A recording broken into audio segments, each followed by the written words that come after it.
السلام عليكم ورحمة الله تعالى وبركاته. بسم الله الحمد لله. கண்ணியத்திற்கும் பெருமதிப்பிற்கும் உரிய அல்லாஹ்வின் நல்லடியார்களே, அல்லாஹ்வினுடைய மாபெரும் கிருபையினால், அல்லாஹ்வினாலும் அல்லாஹ்வின் ரசூல் ஸல்லல்லாஹு அலைஹி வஸல்லம் அவர்களினாலும், அதுபோல அல்லாஹ்வின் ரசூலையும் ஈமான் கொண்ட முஃமின்களாலும் கண்ணியப்படுத்தப்படுகின்ற மிக முக்கியமான அர்பஅத்துல் ஹுரும் என்று சொல்லப்படக்கூடிய 4 மாதங்களில் நாம் 3வது மாதத்தில் அமர்ந்திருக்கிறோம். துல்ஹஜ் மாதம். இந்த துல்ஹஜ் மாதத்தினுடைய முதல் 10 நாட்களை பற்றி அல்லாஹ் தஆலா குர்ஆனில் சொல்லித் தருகிற போது, வலயாலின் அஷ்ர், 10 இரவுகளின் மீது சத்தியமாக என்று அல்லாஹ் தஆலா சொல்லி காட்டுகிறார். அல்லாஹ் தஆலா சத்தியமிட்டு சொல்லக்கூடிய எந்த ஒரு விஷயமானாலும் அதில் முஃமின்களுக்கும் சரி, மனித சமுதாயத்திற்கும் சரி, அதில் மிகப்பெரிய படிப்பினைகளையும் மிகப்பெரிய பிரயோஜனங்களையும் மிகப்பெரிய வாழ்வாதாரங்களையும் அல்லாஹ் தஆலா அதில் வைத்திருக்கின்றான் என்பதுதான் குர்ஆனுடைய விரிவுரையாளர்கள் நமக்கு சொல்லித்தரக்கூடிய அற்புதமான தகவலாக இருக்கிறது. அந்த வகையில் துல்ஹஜ் மாதத்தினுடைய முதல் 10 நாட்களை நாம் எல்லாம் அடைந்து இன்று நாம் அந்த மாதத்தினுடைய 8வது பிறையில் அமர்ந்திருக்கிறோம். இந்த 8வது பிறையிலிருந்து துல்ஹஜ் மாதத்தினுடைய 13ஆம் பிறை வரைக்கும் மிகவும் சிறப்புக்குரிய நாட்கள். ஒவ்வொரு நாட்களுக்கும் தனித்தனி பெயர் உண்டு. இன்றைக்கு நாம் அடைந்திருக்கிறோம் அல்லவா, இந்த நாளுக்கு பெயர் யௌமுத் தர்வியா, தாகம் தீர்க்கப்படும் நாள். இந்த நாளுக்கு பேரு யௌமுத் தர்வியா, தாகம் தீர்க்கப்படும் நாள். அதாவது ஹஜ் செய்த ஹாஜிகள் அனைவருக்கும் இது தெரிந்த ஒரு விஷயம்தான். மக்காவிலிருந்து மதீனாவிற்கு அவர்கள் செல்வார்கள். இன்றைய நாளில் ஒன்று இரவிலிருந்தோ அல்லது பகல்லையோ, எப்படியோ ஆக மொத்தம் மக்காவிலிருந்து மினாவிற்கு அவங்க செல்கிற போது தண்ணீர் பைகளை அவர்கள் எடுத்துக்கொண்டு செல்வார்கள். ஏன்னா இந்த காலகட்டத்தில், இந்த நேரத்தில் தண்ணி அங்கே இருக்காது. அந்த தண்ணி இல்லாத அந்த இடத்துல நம்ம தங்கணுங்கிறது ஹஜ்ஜினுடைய அமல்களில் ஒன்றாக இருப்பதனால, இங்கே மக்காவிலிருந்து அவர்கள் மினாவிற்கு செல்கிற போது தண்ணீரை சுமந்து எடுத்து செல்வார்கள். காரணம் என்னன்னா, அங்கே போய் நம்ம தாகம் ஏற்பட்டால் நம்ம கொண்டு வந்த அந்த தண்ணீரிலிருந்து தண்ணீர் குடிச்சிக்கலாம் அப்படிங்கிற மாதிரி. அந்த அடிப்படையில் அந்த நாளிற்கு பெயரே யௌமுத் தர்வியா, தாகம் தீர்க்கப்படக்கூடிய நாள். இப்போ அடுத்த நாள் இருக்குத யௌமு அரஃபா, அரஃபாவினுடைய நாள். அதுவும் மிக சிறப்புக்குரிய நாள். என்னன்னா, அல்லாஹ் தஆலா குர்ஆன்ல வஷாஹிதின் வ மஷ்ஹூதின், வரவேற்கக்கூடிய நாள், ஜும்ஆவினுடைய நாளின் மீது சத்தியமாக, வரவேற்கப்படக்கூடிய அரஃபா நாளின் மீது சத்தியமாக என்று அல்லாஹ் தஆலா சத்தியமிட்டு சொல்கிறார். அதனால சத்தியமிட்டு சொல்லக்கூடிய அந்த அரஃபா நாளினுடைய சிறப்பை பற்றி நபிகள் நாயகம் ஸல்லல்லாஹு அலைஹி அவர்கள் சொல்லித் தருகிற போது, அந்த நாளில் யார் நோன்பு வைக்கிறார்களோ அவர்கள் ஒரு வருடத்திற்குண்டான நோன்பு வைத்ததற்கான நன்மையை அவர் பெறுகிறார்.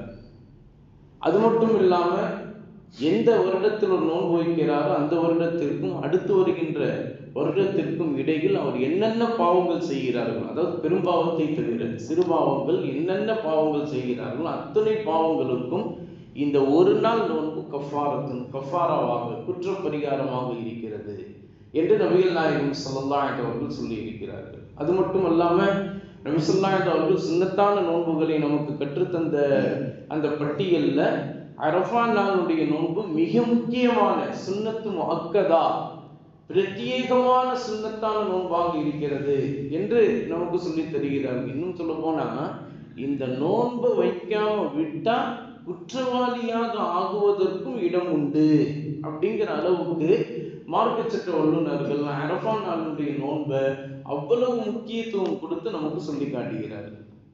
அடுத்து வரக்கூடியது துல்ஹஜ் மாதத்தினுடைய 10வது நாள், யௌமுன் நஹ்ர், குர்பானை கொடுக்கக்கூடிய நாள். அந்த நாளுடைய சிறப்பு உங்கள் அனைவருக்கும் தெரியும்.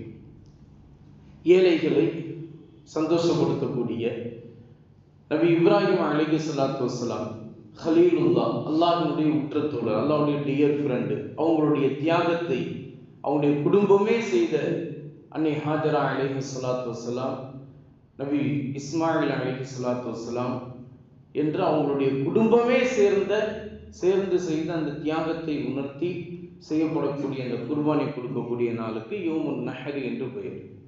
அதன் பிறகு துல்ஹஜ் மாதத்தினுடைய 11வது நாள் யௌமுல் கர்ர், ஸ்திரமாக இருக்கக்கூடிய நாள். அதாவது ஹாஜிகள் எல்லாம் மினாவில் எங்கேயும் வேற எங்கேயும் போகாமல் மினாவிலேயே தங்கி இருப்பாங்க. அது ஸ்திரமாக தங்கி இருக்கக்கூடிய நாள்னு அதுக்கு பேர். அதுக்கப்புறம் துல்ஹஜ் மாதத்தினுடைய 12வது நாள் அந்நஃபீருல் அவ்வல், யௌமன் நஃபீருல் அவ்வல் அப்படின்னு சொல்லுவாங்க. அப்படின்னா என்ன அர்த்தம்னா, ஷைத்தானை விரட்டுறதுக்காண்டி சோட்டா ஷைத்தான், படா ஷைத்தான், படா படா ஷைத்தான் அப்படின்ட்டு 3 தூண்கள் இருக்கும். அங்கே அந்த தூண்களில் கல்லை எறிகிறதுக்காண்டி ஹாஜிகள் எல்லாம் போவாங்க. பாருங்க, அந்த காலகட்டத்திலிருந்து இன்னைக்கு வரைக்கும், இன்னைக்கு கியாமத்து நாள் வரைக்கும் ஹாஜிகள் கற்களை எரிந்து கொண்டு தான் இருக்கிறாங்க. ஆனால் அங்கே கல் நிறைஞ்ச மாதிரியும் இல்லை, கல் குறைஞ்ச மாதிரியும் இல்லை. எவ்வளோ பெரிய அற்புதம் பாருங்க, அல்லாஹ்வுடைய நினைவு சின்னம். இன்று வரைக்கும் போகக்கூடியவங்களாம் ஹாஜிகள்லாம் அந்த கற்களை பொறுக்கி எடுத்துக்கொண்டு கற்களை எரிந்து கொண்டு தான் இருக்கிறாங்க. ஷைத்தான் ஓடு, ஷைத்தான் ஓடுண்டு இன்று வரைக்கும் ஹாஜிகள் எல்லாம் கற்களை எரிந்து கொண்டு தான் இருக்கிறாங்க. ஆனால் கற்கள் நிறைந்த மாதிரியும் இல்லை, கற்கள் குறைஞ்ச மாதிரியும் இல்லை. அன்னைக்கு நம்ம எப்படி பார்த்தோமோ அதே மாதிரி தான் இன்னைக்கு இருக்கு. ஆனால் இடங்களுடைய அமைப்பு மாறுபட்டதாக இருந்தாலும் ஆனால் கற்கள் அப்படியே தான் இருக்கிறது. இதுதான் அல்லாஹ்வினுடைய அற்புதம் என்று சொல்லப்படக்கூடிய அந்த துல்ஹஜ் மாதத்தினுடைய 12வது பிறை. அதுக்கப்புறம் 13வது பிறை யௌமுன் நஃபீரு சானி. அதுலேயும் ஷைத்தானை விரட்டுவதற்காக வேண்டி இருப்பாங்க. ஆக மொத்தம் நம்ம பக்ரீத் பெருநாளுக்கு அடுத்து வரக்கூடிய 3 நாட்களுமே ஐயாமு தஷ்ரீக் என்று சொல்லப்படுகின்ற இறைச்சிகளை காய வைத்து, வெயிலில் காய வைத்து அதை சாப்பிடக்கூடிய நாட்கள் அப்படின்னு அதுக்கு பேர். இப்போ அந்த அளவிற்கு அல்லாஹ் தஆலா இந்த நாட்களை நமக்கு கண்ணியப்படுத்தி நமக்கு தந்திருக்கிறான். இதில் நம்ம செய்யக்கூடிய விஷயம் என்ன அப்படின்னு கேட்டால் 2 விஷயம் தான். ஒன்று அரஃபா நாளினுடைய நோன்பு, இன்னொன்று நாம் கொடுக்கக்கூடிய அந்த குர்பானியில் இந்த குர்பானி கறி ரொம்பவும் பரக்கத்துக்குரிய, ரொம்ப பரக்கத்துக்குரிய. அதனால நம்ம குடும்பத்திற்கு ஒரு பாகம்,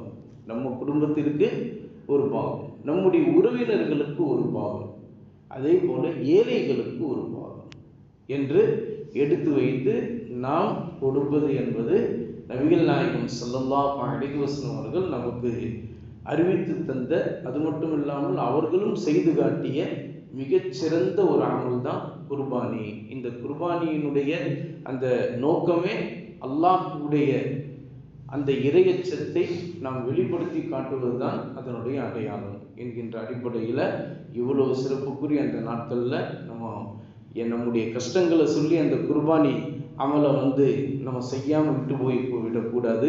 நம்முடைய சிரமங்களை எல்லாம் ஒதுக்கி விட்டு எப்படியாவது கூட்டு குர்பானியில் நம்ம சேர்ந்தாலாவது 7 பேர் குடும்பத்தில் 7 பேர் சேர்ந்து ஒரு மாடு வாங்கி கொடுத்தாலும் அந்த குர்பானியினுடைய அமல் நமக்கு நிறைவேறும். அந்த குர்பானியினுடைய அமலை நாம் நிறைவேற்றுவது என்பது நம்முடைய வாழ்வாதாரத்தில், நம்முடைய பொருளாதாரத்தில் பரக்கத் ஏற்படுவதற்கு அது காரணமாக இருக்கிறது என்றும் நபிகள் நாயகம் ஸல்லல்லாஹு அலைஹி அவர்கள் நமக்கு சொல்லி தந்திருக்கிறார்கள். அதனால குர்பானி நம்ம கொடுப்பது என்பது ஏதோ ஒரு சடங்கிற்காக நம்ம கொடுக்குறோன்னு இல்லை. நம்முடைய வாழ்வாதாரத்தில், நம்முடைய பொருளாதாரத்தில் வளர்ச்சி, பரக்கத், என்றைக்குமே அல்லாஹ்வுடைய உதவி நமக்கு இருக்கணுங்கிற அந்த ஒரு எண்ணத்தோட நம்ம அதை கொடுத்தோம்னு சொன்னால் கண்டிப்பாக அல்லாஹ் தஆலா அதில் மிகப்பெரிய ஒரு பரக்கத்தை வைத்திருக்கிறான் என்பதாக நபிகள் நாயகம் ஸல்லல்லாஹு அலைஹி வஸல்லம் அவர்கள் நமக்கு சொல்லி தந்திருக்கிறார்கள். அதனால் வசதி படைத்தவர்கள் ஆடை கொடுப்பாங்க, வசதி படைத்தவர்கள் மாடு கொடுப்பாங்க, அதை விட அதிகமானவங்க ஒட்டகத்தை கொடுப்பாங்க. ஆக மொத்தம் நம்மளால் முடிந்த அளவு குர்பானியில் இந்த அளவுக்காவது நம்ம கொடுக்கணும் அப்படிங்கிற அடிப்படையில் நம்மளால் முடிஞ்சதை நம்ம ஒரு பாகத்திலேயாவது, ஒரு பங்குலையாவது நம்ம சேர்ந்து அந்த குர்பானியுடைய அமலை நாம் கொடுத்து அல்லாஹ்வுடைய உண்மையான நல்லடியார்களாக வாழ்வதற்குண்டான தௌஃபீக்கை அல்லாஹ் நம் அனைவருக்கும் தந்தல் புரிவானாக. கேட்டதின்படி வாழ்நாள் முழுவதும் அமல் செய்யக்கூடிய தௌஃபீக்கை அல்லாஹ் நம் அனைவருக்கும் தந்தல் புரிவானாக.